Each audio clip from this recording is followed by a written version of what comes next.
সর্বোচ্চ শাস্তি মৃত্যুদণ্ড দেওয়া হয়েছে। আমরা বলতে চাচ্ছি, জুলাই বিপ্লবে শহীদদের মামলায় শহীদরা ন্যায় বিচার পেয়েছেন, রাষ্ট্র ন্যায় বিচার পেয়েছে, প্রসিকিউশন পক্ষ ন্যায় বিচার পেয়েছে।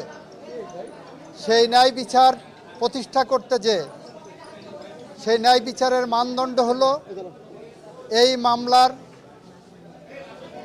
দুইজন আসামিকে সর্বোচ্চ শাস্তি মৃত্যুদণ্ড দেওয়া হয়েছে।